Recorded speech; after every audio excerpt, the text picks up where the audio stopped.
Estamos con nuestro panel de los días miércoles, Francisco Martorell, Verónica Pinilla, Jorge Acosta y Fernando Atria. ¿Cómo están, muchachos? Muy buenos días. Buenos días. Hay harto tema que conversar. Estamos en este periodo entre el 11 y el 5 de octubre, que es como tumultuoso, como estar tensa calma en algunos casos, para ponerlo periodísticamente en el cliché. Ayer fue el 11 de septiembre. Ha habido mucha discusión sobre los discursos, tanto por el lado de la oposición, sobre la columna que presentó el presidente Piñera en el Mercurio. Abierta está el foro. Jorge. Mira, la verdad es que la columna que hizo el presidente, así mismo como las declaraciones que hizo también en la mañana, el día de ayer, me parecen bastante rescatables. Yo creo que es en un tono de reflexión, en un tono que llama a poder aprender de cada uno de las actuaciones de todos los sectores políticos, y yo estoy de acuerdo con que es importante partir con una condena muy fuerte a toda violación de los derechos humanos, pero también al mismo tiempo es importante que eso no limite una reflexión serena, madura, que pueden dar casi medio siglo que ha transcurrido desde los hechos, sobre también lo importante de cuidar la democracia, lo importante en que todos y cada uno de los actores son relevantes a la hora de aquello, y que, como lo dice muy bien en su columna, la derecha aprende a que tiene que defender los derechos humanos, condenar toda violación de los derechos humanos, y también es importante que la izquierda aprenda a condenar toda legitimación de la violencia como una vía adecuada para la acción política.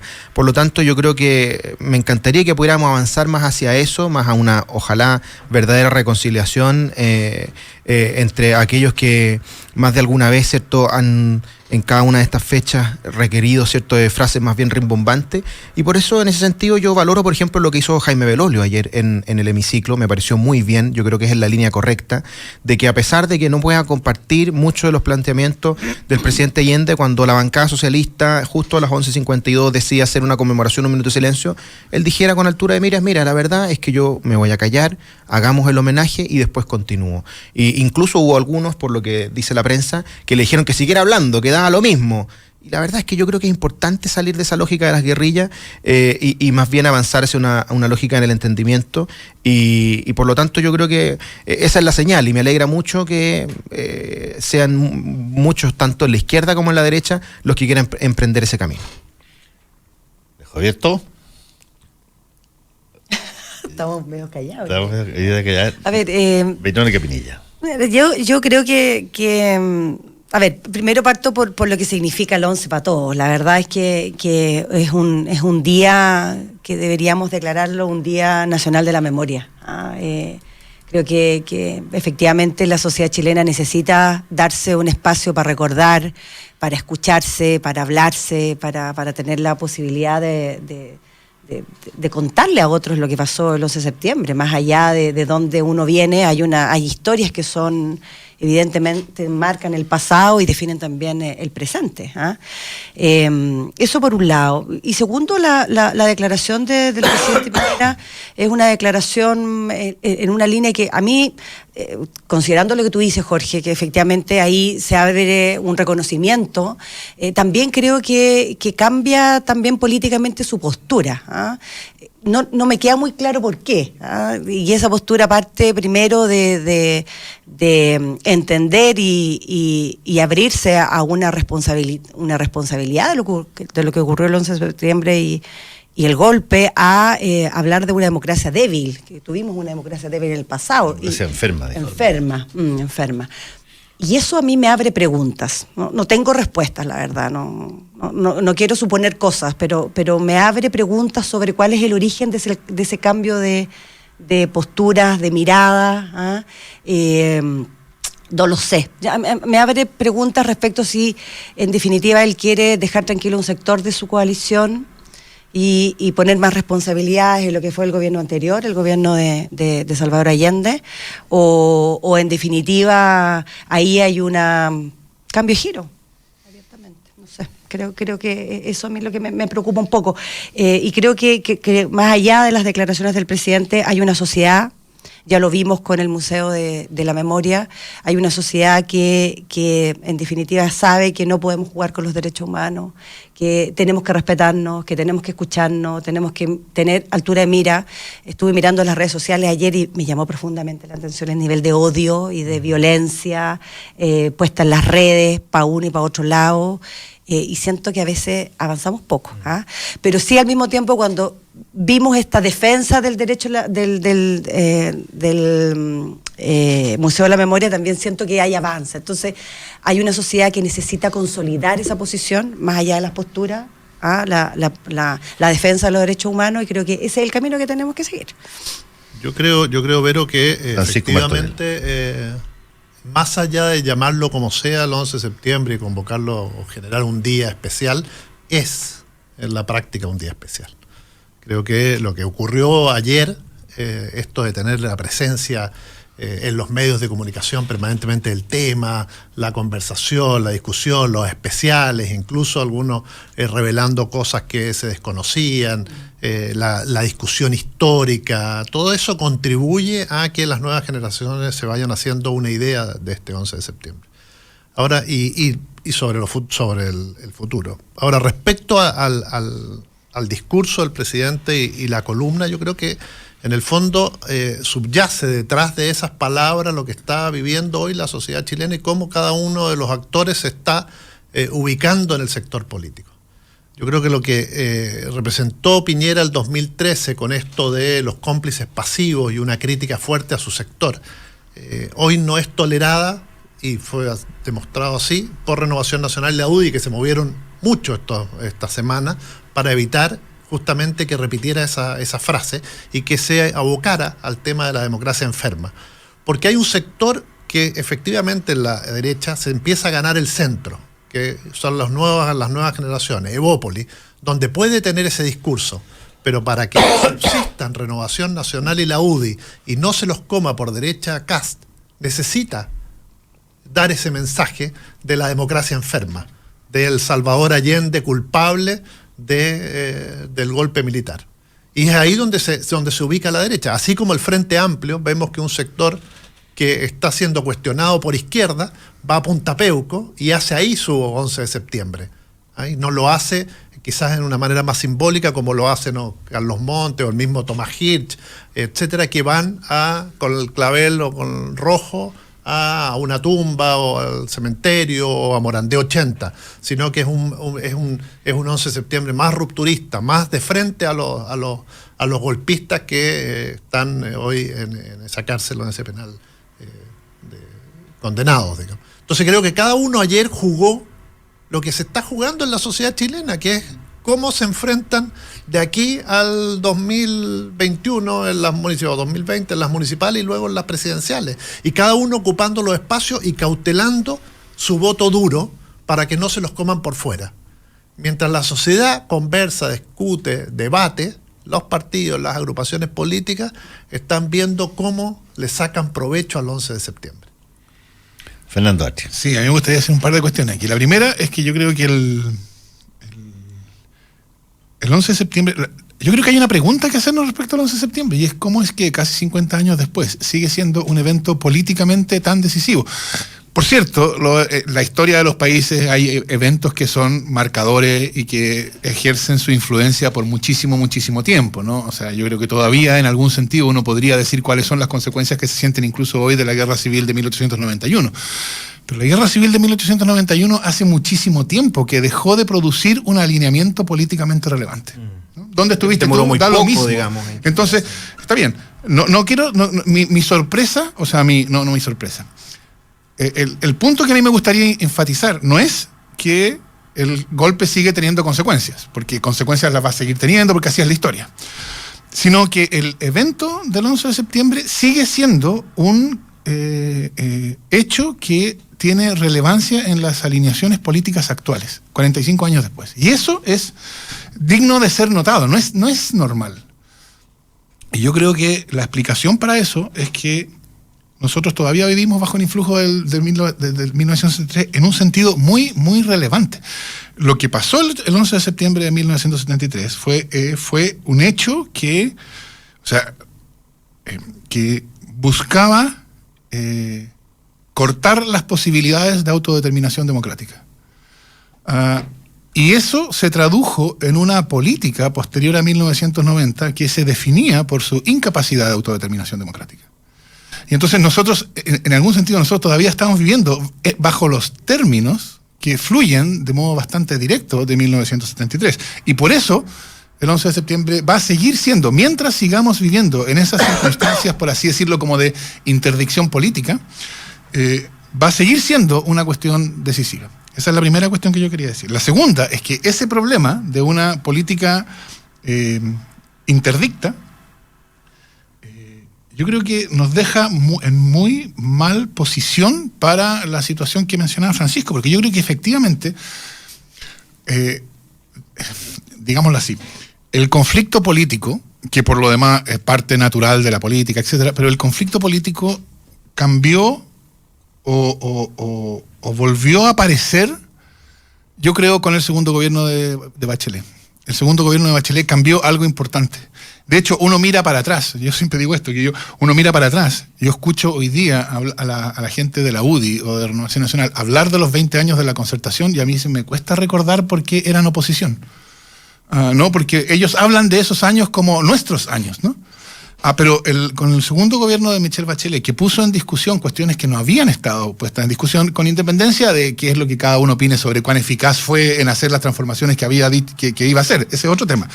Pero puso en discusión cuestiones que no estaban en discusión política, puso en discusión cuestiones sobre el modelo neoliberal. Y por eso la derecha que llega después del gobierno de Bachelet es harto distinta de la derecha de antes del gobierno de Bachelet. Es decir, la derecha del primer gobierno de Sebastián Piñera es una derecha que uno podría decir tenía una cierta, digamos, ingenuidad binominal, en que nosotros vamos a hacer el quinto gobierno de la concertación. O sea, se podía decir eso cuando llega Piñera. No digo que lo dijeran en primera persona formalmente, pero había un ambiente de que era... pero esta no, esta viene en un plan de relegitimación política después del intento de la nueva mayoría. Y eso hace que la política, entonces, vuelva a ser una esfera donde hay posiciones que se encuentran en esos términos políticos. El problema es que la política binominal a la cual nos hemos acostumbrado es una política que no está capacitada, no tiene cómo... manejar ese conflicto. Y eso es lo que yo creo que es lo más notorio que ha surgido ahora.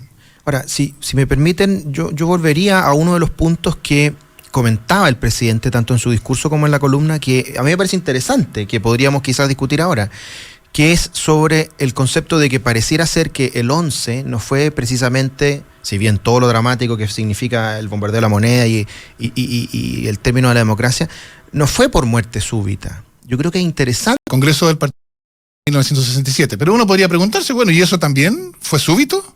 Eso no tenía nada que ver con lo que venía pasando antes. En fin, con la reforma agraria, y la reforma agraria no tenía que ver con el inquilinaje, y el inquilinaje no tenía que ver con el pacto que da origen al Estado de Compromiso, y el pacto que da origen al Estado de Compromiso no tenía que ver... En fin, siempre uno puede ir para atrás. Ahora, yo creo que... Tarde o temprano terminamos en Santa María de Iquique. Y después vamos más atrás. Entonces... ahora, lo que sí, yo creo que es un buen ejemplo el que pone Jorge. La situación en la cual la democracia cristiana se encuentra frente al golpe hoy es una situación cualitativamente distinta a la cual se encuentra la derecha hoy. ¿Por qué? La diferencia no está en que hayan apoyado o no hayan apoyado el golpe. La diferencia está en que hoy día, y también puede haber discusión sobre esto, si todo esto es discutible, por cierto, pero hoy día la democracia cristiana puede decir, mire, nosotros no simplemente dijimos que nos parecen totalmente injustificables las violaciones a los derechos humanos. Eso no es solamente una cosa que dijimos, eso es una cosa que usted puede mirar para atrás, dirán ellos, puede mirar para atrás y puede ver que nuestra conducta política cambió cuando nosotros nos empezamos a dar cuenta de lo que estaba pasando. Y como nuestra conducta, no nuestras palabras, nuestra conducta política cambió y nuestra alineación política cambió, entonces, cuando un DC dice las violaciones a los derechos humanos son totalmente injustificables, como yo puedo leer eso en su conducta política, bueno, eso tiene carne, creo yo. Cuando quienes le dieron el sustento político y se lo dieron hasta el final y llamaron a votar que sí a la dictadura, y reclaman ahora, todavía hoy, por los juicios contra los militares, etcétera. Cuando ellos dicen las violaciones de los derechos humanos son totalmente injustificables, no se pueden, etcétera. Bueno, eso significa algo completamente distinto que en lo anterior, porque es algo que no tiene ningún correlato con con la conducta política real. Y yo diría, en política, por supuesto que las palabras no son irrelevantes, el lenguaje construye realidad, pero la realidad se construye de muchas otras maneras. También se construye con Hawker Hunters, por ejemplo. Entonces, cuando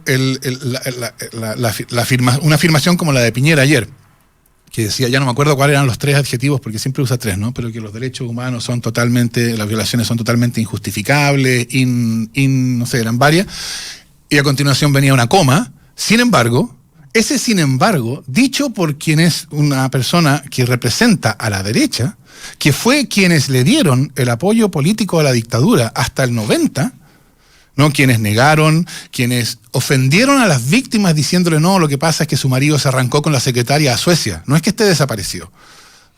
No, es que a su marido lo mataron sus propios amigos. O sea, hay que acordarse de esas cosas, ¿no? Que lo digan ellos tiene mucho menos contenido hoy día. Yo creo que es una cuestión de puras palabras. Ratones, o lo exterminaron como ratones, claro.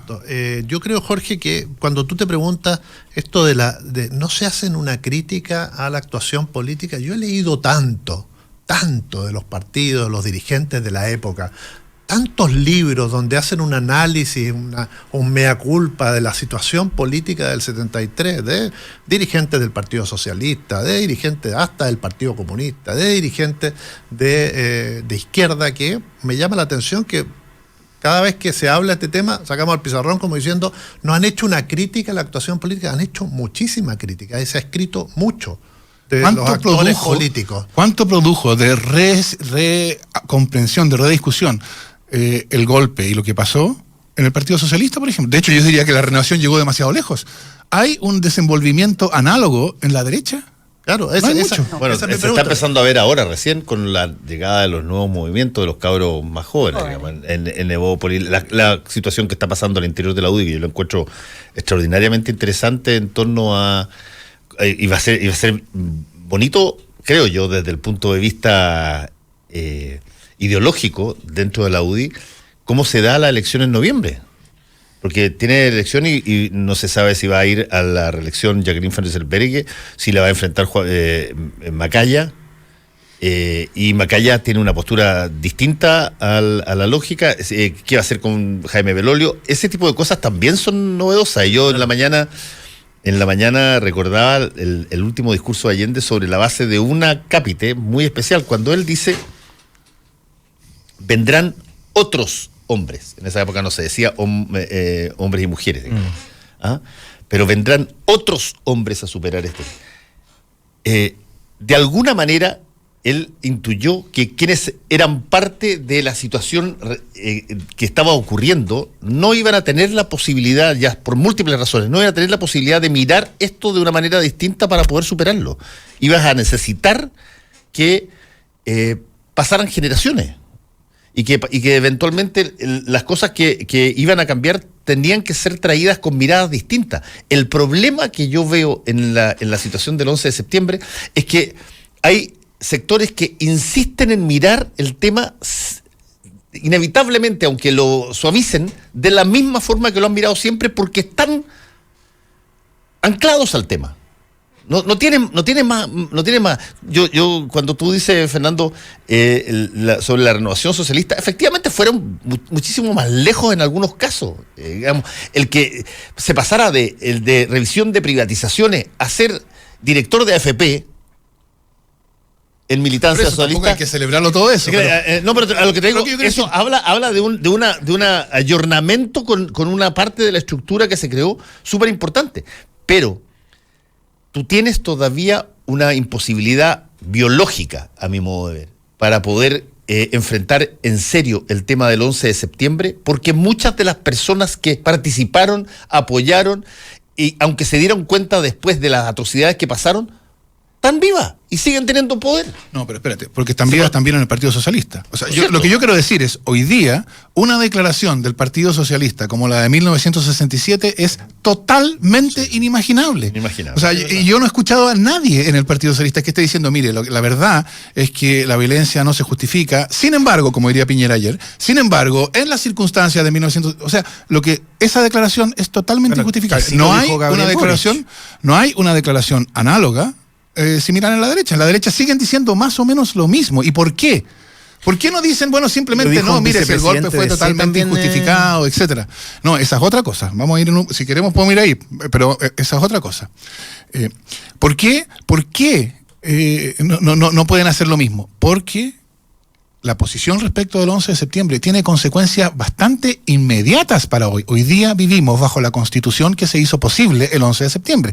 Si el 11 de septiembre pasa a ser una cosa total y genuinamente rechazada por la derecha, como la vía violenta por el Partido Socialista hoy día, entonces es inevitable que digamos, bueno, ¿cuáles son las consecuencias bajo las cuales todavía vivimos de lo que pasó el 11 de septiembre? Tienen que ser revisadas. Como tiene esa componente político y no solo histórico, entonces hay todo esto sin embargos y peros. Se quedan, Fernando, sin una herramienta que están dispuestos a usar nuevamente si las condiciones se repiten.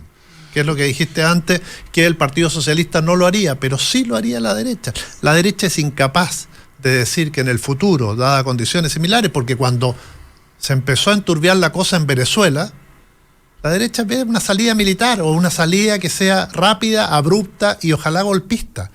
No ha hecho no ha asimilado esa enseñanza.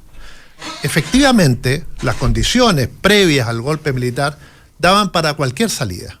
Ojalá hubiera sido una salida negociada, política, donde los actores cada uno hubiera puesto mucho más de lo que se podía, claro, la situación política, internacional, económica del país, etcétera. Pero efectivamente se llegó a la peor de las salidas, se evitó cualquier tipo de negociación, se impidió incluso la posibilidad de un plebiscito que al parecer Salvador Allende estaba dispuesto a llamar. Todo ese tipo de cuestiones, ¿por qué? Porque estaban siendo amenazados los intereses. Y tú dices, claro, era un gobierno rechazado por la gran mayoría, pero en marzo de ese año, ese gobierno rechazado por la gran mayoría había obtenido el 42% en las elecciones, es decir, un 5% más de los que había obtenido en 1970. Entonces, ese tipo de cifras tampoco las podemos desconocer. Podemos hablar subjetivamente un montón de cosas, pero no desconozcamos las cifras. Pancho, las cifras que ese gobierno iba creciendo electoralmente. Hay un punto que ayer lo tocó en la entrevista que le hice en la noche a Raúl Zurita, y que me parece a mí también súper relevante, porque hay un tema sobre el solicitar que se pronuncien determinadas personas sobre lo que pasa en Nicaragua, en Venezuela, o qué sé. Y Zurita dice una cosa que a mí me hizo mucho sentido, porque creo que además es verdad, es estrictamente verdad. Y yo lo asociaba en la editorial de hoy día a la frase de Marshall McLuhan de que el medio es el mensaje. Él decía, mira, la persona que aceptó en su patria la tortura, que aceptó en su patria el desaparecimiento de personas, que aceptó en su patria que se violara a mujeres delante de los hijos para sacar información, esa persona hubiese estado con Stalin en la purga, estaría con Ortega en Nicaragua, estaría con Maduro en Venezuela. El método que escogió para solucionar las controversias es el método que escogerían. Si fuera venezolano, estaría con Maduro; si fuera nicaragüense, estaría con Ortega; si hubiese sido ruso, hubiese estado con Stalin en las purgas. Acepta, una vez que tú aceptas el método de la violencia extrema como factor de eliminación de discusiones en términos políticos, te da exactamente lo mismo quién es el que la impulsa. Y yo creo que algo de eso hay. La violencia como la violencia política, no la potencial, sino la que efectivamente ocurrió, es algo que la gente que cree en ese tipo de salida la justifica porque cree que son necesarias. Tú mencionabas, Jorge, y tienes razón, al presidente Frei Montalva, a la carta Mariano Rumor y a probablemente al propio Patricio Elwin. Después, efectivamente, lo hicieron y apoyaron el golpe y no firmaron la carta a los 13. Así es. Todo lo que tuviera. El punto es que tú tienes una línea de evolución a partir de ese momento que tú también puedes ir marcándola por los hitos y por las cosas que se hacen, esas mismas personas hacen. Y tú puedes ver, a ver, si estaban juntos con un lote de otros políticos de derecha en ese momento de aceptar el golpe, ¿cómo se diferencian los caminos a medida que tú vas avanzando? Y se diferencian muy rápido. Sí, claro, no, sí, eso a mí me parece que es correcto, que cuando se hayan enfrentado a situaciones como esa, hayan cambiado de opinión con respecto a lo que estaba realizando el régimen. Si mi punto era con respecto al 11 propiamente tal, que era lo que estábamos analizando. Ahora, en base a la reflexión que tú haces, Fernando, es precisamente por eso, porque llama la atención que personas que vengan de un sector que sufrió la violencia de la represión estatal, de sus propios derechos humanos, a muchos de ellos les cueste tanto reconocer que hay otros lugares donde se hace exactamente lo mismo, o incluso aún más, cuando hay jóvenes que también demuestran ser más modernos, como lo hizo Gabriel Boric o como lo hizo Vlado Mirosevic, reciban críticas tan duras y tan ácidas con respecto a esto. El propio Alberto Mayol no fue capaz el fin de semana en condenar algo que pareciera ser tan obvio y evidente. Entonces, es ahí donde yo estoy absolutamente de acuerdo contigo. O sea, sobre todo para un sector que vivió y sufrió atrocidades como esa, debería ser fácil, debería ser natural cuestionar a aquellos lugares, sobre todo latinoamericanos, donde aquello no se está dando. Hagamos una pausa y volvemos porque tengo que hacer un corte y después seguimos conversando con el panel.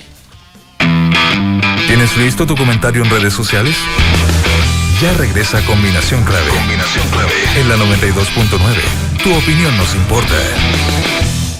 A las 4:30 de la tarde, tu salud es clave. Conversamos sobre los desafíos de la medicina y la salud en los tiempos de hoy. La patología más prevalente o la enfermedad más prevalente que tenemos hoy día en Chile es el exceso de peso. 70% de nuestra población tiene algún grado de exceso, sobrepeso u obesidad, que es la base para las enfermedades crónicas de las cuales nos estamos muriendo hoy día los chilenos. Ricardo Basáez, junto a los especialistas de la Facultad de Medicina Clínica Alemana, Universidad del Desarrollo, indagan en los temas de salud que a ti te interesan. Tu salud es clave. Lunes y jueves a las 4:30 de la tarde por la 92.9. Somos información. Somos la clave. Hora clave. 10 de la mañana, con 2 minutos. 92.9. Somos como tú. Somos la clave. Vivir retornable es saber que los momentos que más disfrutas, como un domingo en familia, los puedes volver a disfrutar. Por ejemplo, un martes después del colegio, un jueves con amigos o un viernes de relajo. Disfrutar cada día con Coca-Cola retornable es posible. Busca tus retornables en supermercados a precios imperdibles. Coca-Cola, vivamos más retornable. En el corazón de Providencia y a pasos del metro, Hotel Nogales and Convention Center. Un servicio de primer nivel con estacionamiento, Wi-Fi y desayuno incluido. En Hotel Nogales ponemos a su disposición nuestro centro de eventos con salones con capacidad hasta 400 personas. Reserve su estadía en hotelnogales.cl o a nuestro teléfono 223-356958. Hotelnogales.cl. Lo hacemos simple para usted. Seguimos analizando la contingencia. Súmate a nuestro panel y opina con nosotros. Estamos en Combinación Clave. Dígale adiós a las excusas y haga que las cosas pasen. En septiembre, Banco Security lo apoya para que viaje donde quiera, cambie su auto o renueve su hogar con los mejores beneficios con sus tarjetas One o solicitando su crédito de consumo a tasa preferencial. Más información en bancosecurity.cl. Mes del vino en Hotel Sheraton. Si es amante de los vinos y busca degustar una variedad de sabores, en septiembre lo esperan en el mes del vino, a precios especiales en nuestro Restaurant El Cid. El secreto del éxito está en tomar riesgos y superar desafíos. Vive la vida concho tomando buenas decisiones. Batería Hankook. Mucho más. Eres parte del panel. Eres Combinación Clave. Antes de continuar con el tema, déjeme decir una cosa hacia al margen. Ayer recibí, porque tú puedes precomprar en Amazon un determinado libro. Ayer recibí a las 12 de la noche, en punto, el libro de Bob Woodward, Fear, que es Miedo. Dicen que es muy bueno. Mira, esta ojera, todas estas ojeras son por haberme acostado hasta como a las 3:30 de la mañana leyendo el libro, pero es impresionante el libro y tú entiendes por qué empieza a haber paranoia hoy día en la Casa Blanca y se prohíbe que se hablen por celulares. Sí, claro. Y tienen que hacerse chequeo los staffers. porque la información que proviene desde la Casa Blanca es feroz, es tremenda, en torno a el pánico que se crea sobre lo que puede hacer este personaje, como le esconden las resoluciones que él ha dicho que tiene. Hay una que él, cuando él... ¿Define este personaje? ¿Te refieres al de la editorial del New York Times o al presidente? Al presidente. No, aquí hay una parte con el momento en que Trump decide terminar el acuerdo bilateral con Corea del Sur. Y lo anuncia públicamente, se va a acabar este acuerdo, es pésimo para Chile, para Estados Unidos, y tenemos una, balanza de pago totalmente descompensada. Pero hace la reflexión de los tipos, el acuerdo económico y político con Corea del Sur le lleva presencia de tropas en Corea del Sur. Todo el uso de inteligencia a Corea del Norte, China, desde Corea del Sur. Toda una serie de cosas que son absolutamente fundamentales, estratégicas y que no lo puede parar. Entonces, optan por, como dicen que este gallo dice estas cosas y después como que se olvida, por esconderle el decreto el decreto de término del Estado. Pero si que lo pueden ver, véanlo, porque la verdad es que es impresionante como tú puedes ver en otra orden de cosas la irracionalidad, la locura en posición de poder, y cómo tú haces porque personas sensatas digan, a ver, somos parte del mismo grupo, pero cómo hacemos de que esto retroceda. ¿Ah? Y esto para hacer la metáfora de quizás montones de personas que intentaron hacer un montón de cosas durante la época de la dictadura, y que a mí me consta que hubo hartas personas que... Me acordé de esa charla que dio Jaime Guzmán, que publicamos en la revista Análisis, donde dijo que el gobierno militar, dijo Jaime Guzmán, era un caballo chúcaro, al cual algunos civiles tratábamos de ponerle riendas. Un poco lo que están haciendo con Trump. Hay que hacer un contexto respecto de eso, no lo voy a decir yo, no lo vas a decir tú, lo voy a decir yo. En la revista Análisis había llegado hace poco tiempo a la revista proveniente de Argentina un joven periodista llamado Francisco Martorell, que estaba haciendo sus primeras incursiones en Chile en reportaje político, y es enviado, no sé si porque tú propusiste el tema o qué, a esta casa donde Jaime Guzmán va a hablar con una serie de jóvenes y hablarles de política. Y llega Pancho Martorell con su lápiz y a escuchar qué decía. Y es en esa oportunidad en que él habla de la DINA y habla de las cosas de Manuel Contreras y todo el discurso que se tira él contra Manuel Contreras ante estos jóvenes. No había nadie más que un periodista adentro, que era Pancho Martorell, y se publicó aquello y quedó la crema, ¿tú te acuerdas? Exacto. Contreras se querelló contra Guzmán. Fue una cosa bastante... a declarar a Guzmán en causas de detenidos desaparecidos para que dijera qué sabía de este caballo chúcaro, ¿no? Todo a raíz de eso. Pero me recordaba un poco, por eso te digo el libro de Woodward, el hecho de que hubo gente que intentó hacer un montón de cosas, me consta a mí, por ayudar, y de hecho ayudaron varios de ellos. Pero tú tenías esta situación que el sistema era mucho más potente que cualquier superhéroe que intentara hacer algo. Era una pirámide encima. Y por eso que cuando yo escucho a personas que mira para atrás y habla de los excesos, por ejemplo, todavía, o habla de las arrancadas de tarro, tú dice, pucha, ahí se ha fallado todavía en dar cuenta de lo que pasó, porque era sistemático, era una cosa, pero era un mecanismo perfecto. Ahí, Fernando, un poco tomando lo que decías tú, Fernando Atria, sobre el tema de la derecha, a mí la verdad no me llama mucho la atención que esta falta de cambio o de análisis o de debate interno a la derecha. Yo siento que la centroizquierda y la izquierda lo ha tenido permanentemente. Siento que los partidos políticos y la sociedad, que es ideológicamente más de izquierda, está en una permanente revisión o permanente cuestionamiento de lo que ha sucedido, cómo seguir para adelante, cómo nos preparamos para una izquierda del siglo XXI. Creo que todavía no hemos llegado, no tenemos resultados, pero estamos en una discusión ahí. Algo se está armando, incluso más desde los movimientos sociales que de los propios partidos, pero algo se está armando. Los partidos están tratando ahí de ponerse al día. Pero yo siento que el gran debe que tenemos es que la derecha efectivamente ha carecido de esa discusión, ha carecido de esa necesidad de poder reflexionar sobre cuál es el rol de la derecha en el siglo XXI. Y de alguna manera, lo que le pasó a Belolio hace un par de años atrás, que fue de candidato la UDI, perdió su resultado fue terrible, digamos, que es una persona que uno podría decir, esa es la derecha que nosotros... Pero ha insistido. Ha insistido, ¿pero por qué? Porque yo creo que finalmente nuestra derecha es una derecha que tiene posiciones económicas muy fuertes, muy fuertes, que es mantener el neoliberalismo, esta desregulación absoluta, el lucro y estas utilidades en las empresas y en la mayor cantidad de empresas que tengan, pero no han sido capaces de definir cuál es el rol de ellos en una sociedad moderna. Y yo creo que algo se logra con Rawls, ¿no es cierto? Porque cuando dice, hablemos de la justicia social, y esa es la incorporación, eso es lo que la derecha hoy día debería discutir, cuáles son los temas de justicia social que nosotros deberíamos defender, que me parece fantástico, porque nos abriría a una conversación y a un debate un poquito más complejo, un poquito más profundo.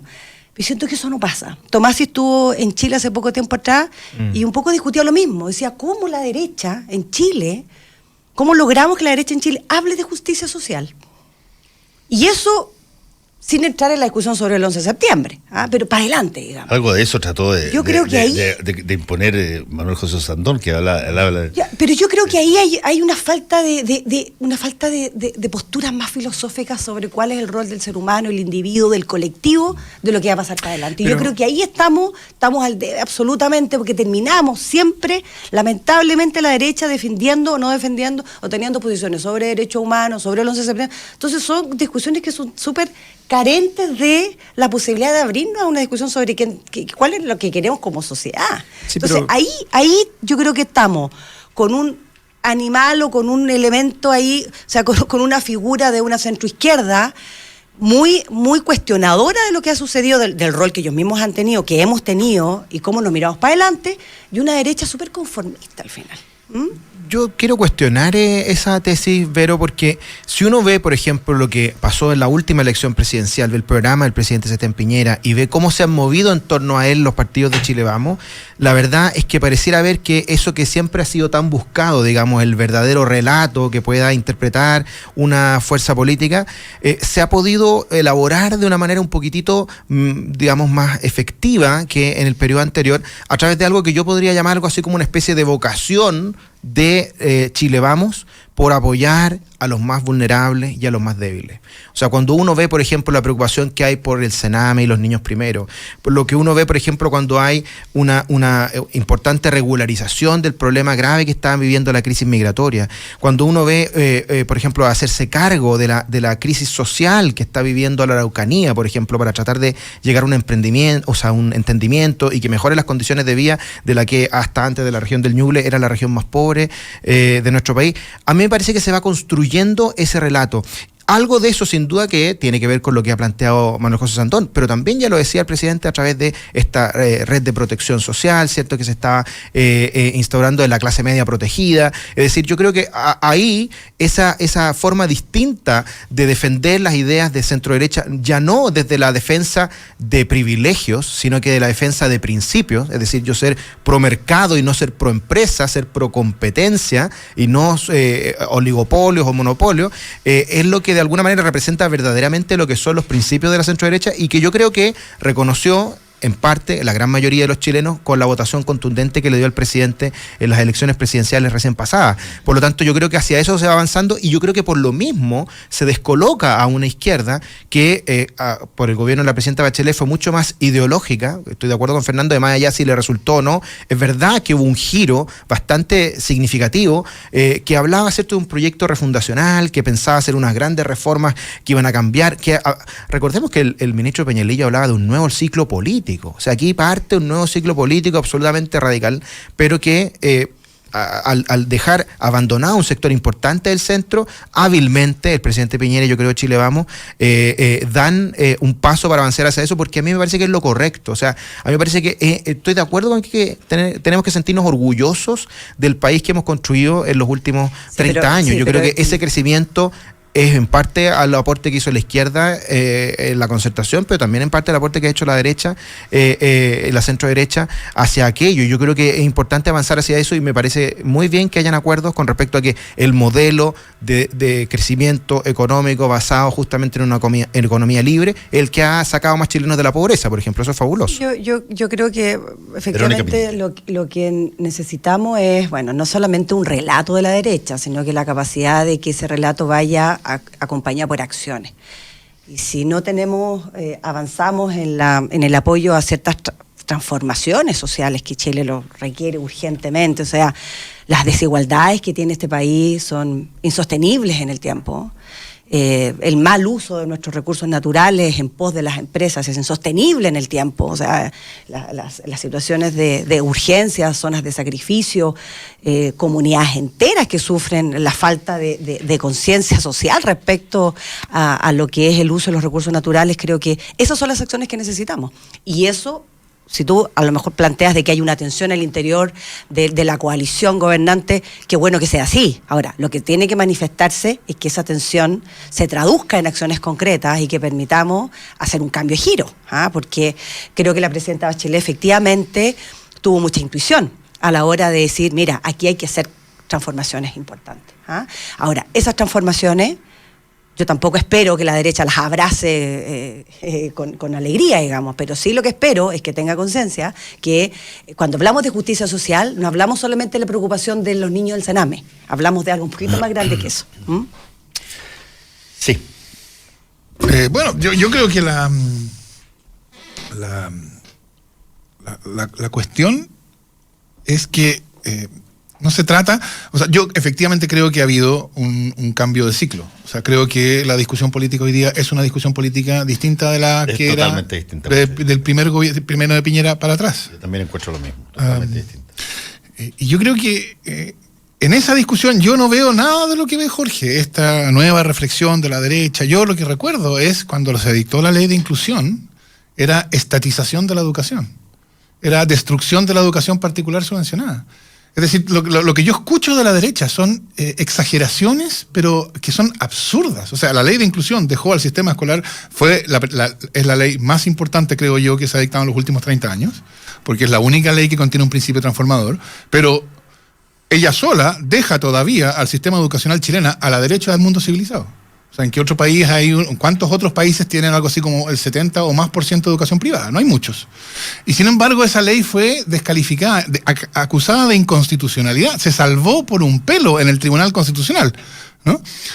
Porque era estatización y destrucción de la educación particular privada, particular subvencionada, era abolición del derecho de los padres a elegir, etcétera. O sea, era lo que decían de la ley de inclusión era análogo a lo que habrían dicho de una ley que simplemente estatizara toda la educación y las transformara todas en escuelas públicas y se acabara la educación particular. ¿Y qué es lo que eso muestra? Que yo creo que para este ciclo que se abre ahora, la derecha no está muy bien preparada. O sea, la derecha sabe, creo yo, o entiende que cada detalle del modelo neoliberal tiene que ser defendido como si fuera el último. Y eso, claro, hace bien difícil una discusión un poco más razonable sobre cómo compatibilizar el hecho de que haya, en el caso de la educación, proyectos educativos separados del Estado, o sea, en ese sentido privado, pero que la educación sea tratada como un derecho y no como una mercancía. Es bien difícil intentar hacer esa compatibilización si cualquier modificación del régimen más liberal posible es acusada como estatismo. O sea, no nos olvidemos, en el pasado la derecha también se opuso a que el dinero de la subvención fuera a una cuenta corriente separada, ¿no? Que hubiera una personalidad jurídica que estaba a cargo de sostener el establecimiento. Antes el sostenedor, si tenía una panadería, pues recibía lo que le entraba por la panadería, lo que le entraba por la subvención, todo mezclado. Se opuso a que la subvención esté vinculada, deba gastarse en el proyecto educativo y no en lo que el sostenedor quisiera. A todo eso se han opuesto.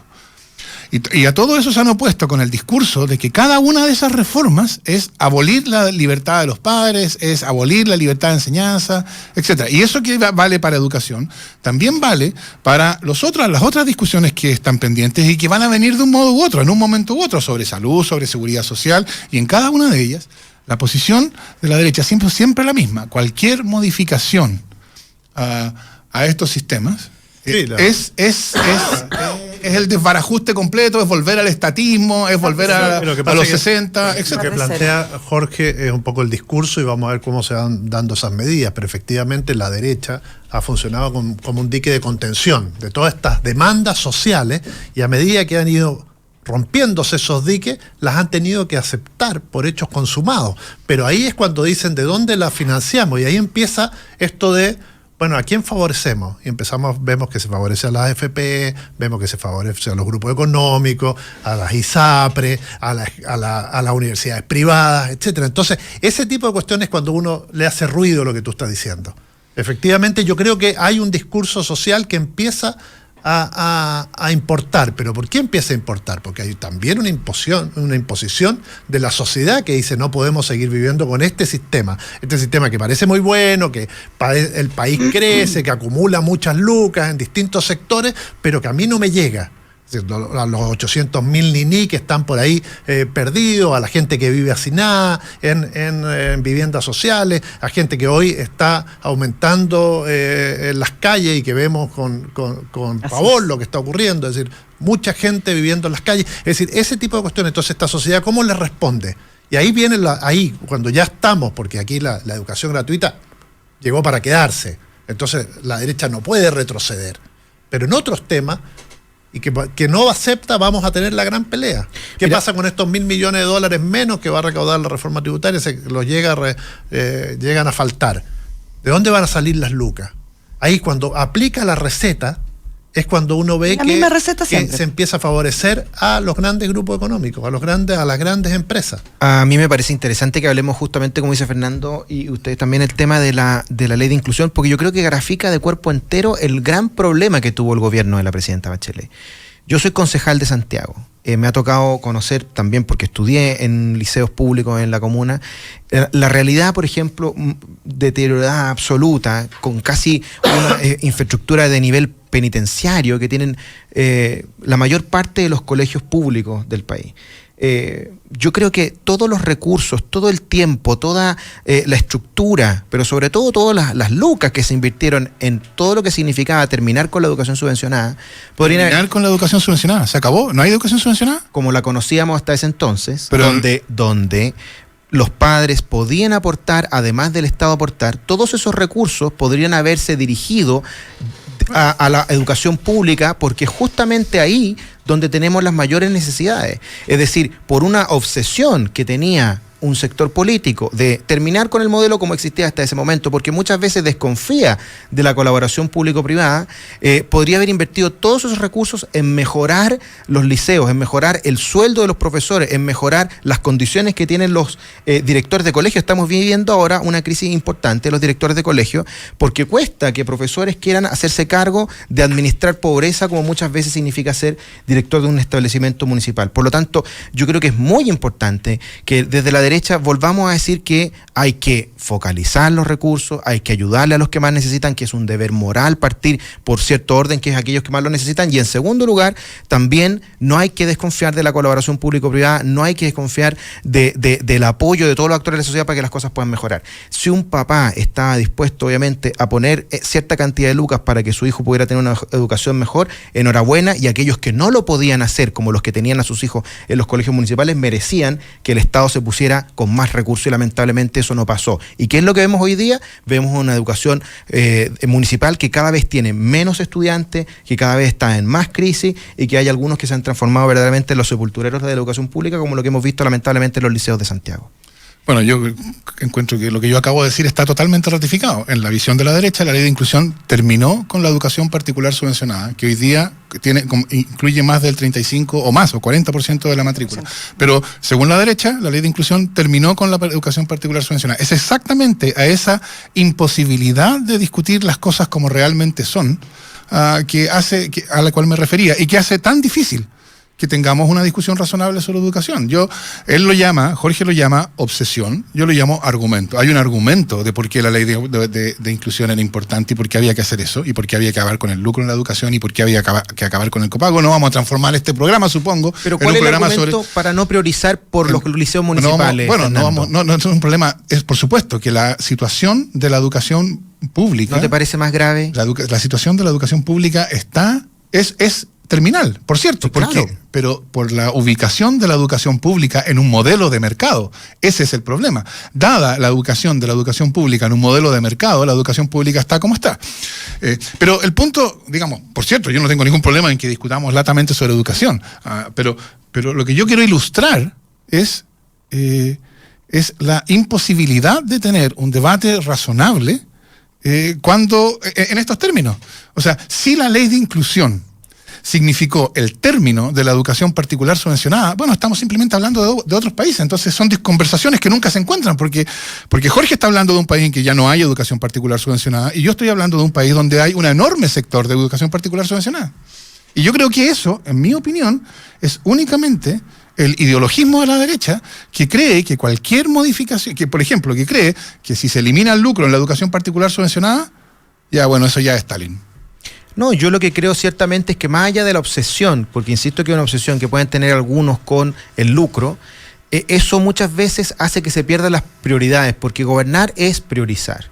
Y si tenemos pocos recursos, porque sabemos que lo tenemos, ¿por qué seguir abandonando a aquellos que son los más débiles de la sociedad y que son los que no tienen la posibilidad de elegir y que muchas veces están en un colegio municipal porque no tienen otra alternativa? Sí, yo a eso preguntaría por qué entonces hacer una reforma tributaria que les va a regalar a los dueños de las empresas una enorme cantidad de recursos. Entiendo que la reforma tributaria de la presidenta Bachelet le bajó el impuesto a los más ricos, lo bajó del 40 al 35 y todavía no ha dado explicaciones por aquello. Pero desintegró parcialmente, precisamente. Pero desintegrar parcialmente quiere decir que las empresas pagan impuestos. Integrar, que es lo que quiere hacer este gobierno, quiere decir que las empresas no pagan impuestos. Si las empresas no pagan impuestos, pero hagamos una pregunta muy simple. ¿A quién beneficiará que las empresas no paguen impuestos? ¿Será a los trabajadores o será a los dueños de las empresas? Entonces, si el problema es que gobernar es priorizar y que tenemos pocos recursos, yo diría, ¿qué razón hay para hacerles ese enorme regalo a los dueños de las empresas? Es que ahí yo creo que el desafío de la derecha es, sobre todo para Chile, si quieren seguir gobernando en el largo plazo, es si gobiernan efectivamente para buscar beneficios particulares y representar a las empresas y al gran empresariado en Chile, o tener la posibilidad efectivamente de tener un proyecto país.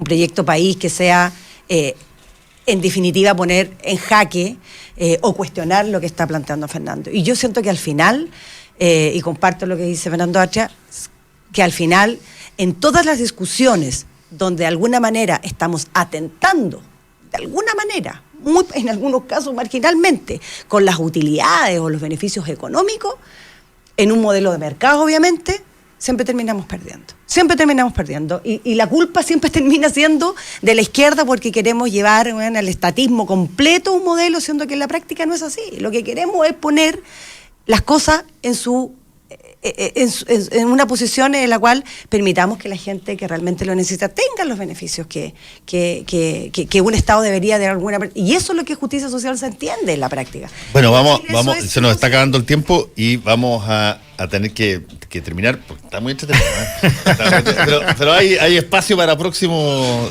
Siga viniendo los miércoles. Siga viniendo los miércoles. Bueno, ahora tengo clase los jueves, así que no puedo. Pero en Raya para la Suma hay un montón de cosas que efectivamente pareciera que han crecido hoy en materia de argumento y que no tienen el más mínimo objetivo de ilustrar en algo, sino que tienen más bien como objetivo o empatar algo o bloquear algún tipo de discusión. Y eso pasa en todo orden de cosas y pasa en probablemente la de derechos humanos la más obvia.